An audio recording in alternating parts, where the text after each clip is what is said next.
Hi, this is Ed Driscoll. Welcome to Silicon Graffiti. Thursday, October 14th through Saturday, October 16th at the swanky Mandalay Bay Hotel and Casino in Las Vegas was the 4th annual BlogWorld and New Media Expo. So let's take in the sights and sounds and blogs of Las Vegas.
Because of the emphasis on new media, there were plenty of new exhibitors at BlogWorld, but plenty of familiar faces as well. One of which was Hugh Hewitt, who wrote one of the very first books on blogs back in January of 2005, and who has broadcast at several of the BlogWorld exhibitions in the years since. After appearing on his show from this year's BlogWorld, we watched Hugh's interview with Scott Monty, head of social media for the Ford Motor Company. Ford certainly fit in with one of the more surprising themes of this year's show, which was that a number of the larger booths had cars or trucks on display. But what was a car company doing at BlogWorld in the first place? Well, let's listen in. Welcome back, America. 44 minutes after the hour, joined now by Scott Monty here at BlogWorld and New Media Expo. Scott is the new media guru for Ford. Scott, good to see you again. Hugh, it's great to be with you. It's been a year. We did this last year. Happy anniversary. And to you. Now, Scott Monty, when we talk about this sort of thing, this morning I did this panel with Karen Hughes and Reed Wilson from Hotline and Mark Penn, the pollster. Mm-hmm. And we're talking about politics and blogging. And I asked the subversive question, is anything we used to know relevant anymore? When it comes to politics, of course, TV advertising still matters, but there's an entire new world of changing people's impression. Is that true in the business of marketing cars as well? Well, you know, Hugh, I think there's a fundamental thing that we've disassociated from ourselves in the era of mass marketing, and that is the importance of eye-to-eye contact and a firm handshake. Yeah. Those are the essentials of business. You know, you could walk into a bank when we were younger, and the teller or the vice president would know you or your parents or whomever by name. Now you need 3 forms of ID before you get out. So we've depersonalized the entire process. But now, with social media, we're finding that it's that digital handshake, that digital eye-to-eye contact, so to speak, that brings us back to the very basics that we always knew, that people trust people like themselves. I'm talking with Scott Monty. Scott, what's your official title at Ford? I call you their new media guru, but what do they call you? I'll take that. Yeah. I'm actually a global digital multimedia and communications manager. All right. So let's go with new media guru. I like new media guru. All right. Sarah Palin is someone who has been made into an absolutely polarizing figure by the legacy media. However, she certainly knows how to promote herself, which is why she's teaming with cable TV's The Learning Channel as part of a new documentary series titled Sarah Palin's Alaska. It's produced by Mark Burnett, whose television work also includes Survivor and The Apprentice. We caught up with new media consultant Brian Rich, who was working with TLC as part of their outreach to the blogosphere and social media in general at BlogWorld, and asked him when the show would launch and how long it would run. Yes, it's an 8-part series, so the first episode is November 14th, and it'll run continuously. The last episode is January 2nd. Let's take a look at the trailer that the Learning Channel released just in time for BlogWorld. Sarah, you ready? Oh, gosh. We are somewhere that people dream about. Family comes first. It's just gotta be that way. No, boys, go upstairs.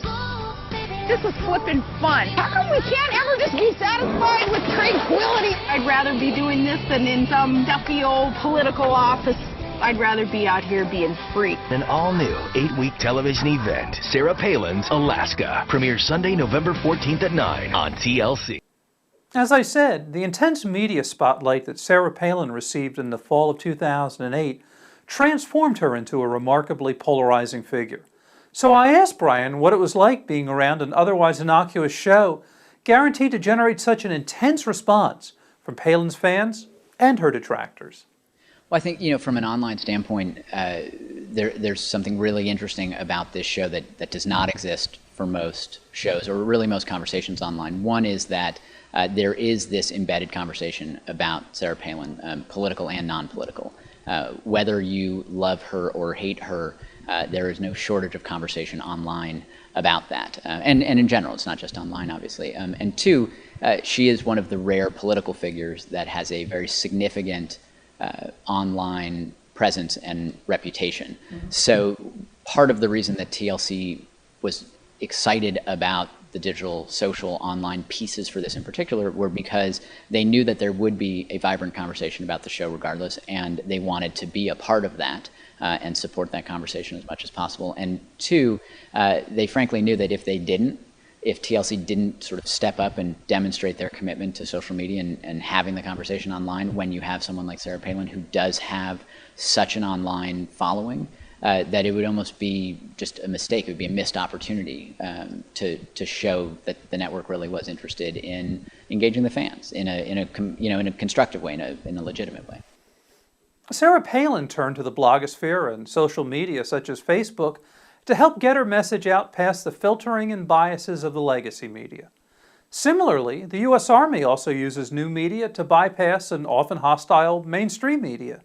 They've long been a presence at BlogWorld, as have non-official mill bloggers who are frequently a strong presence there as well. This year, their ranks included soldiersangels.org and even Cooking with the Troops, devoted to providing food and support to the military, particularly wounded personnel. So we asked Lieutenant Colonel Andre Dean, inside the Army's large exhibition booth, for his take on the mill blogger presence at this year's BlogWorld. Yeah, it's quite surprising to me, actually. I was talking to several of the different, the director of the entire operation here. He has a very close tie to the military because he had a very close friend who was killed in operations, and it touches him very deeply. I think part of the really fun part about being here in uniform is many people identify this uniform that we are wearing with somebody they know or a story that they heard that really touched them. So there's a very positive connotation with the United States Army uniform and the fact that we're telling our stories in a social media world through blogging. So there's a tendency to come up and say, thank you for what you do, and I've heard some of your great stories that you guys are telling. Isn't that wonderful? Where's the Marine Corps? Where's the Air Force? Why isn't the Navy here?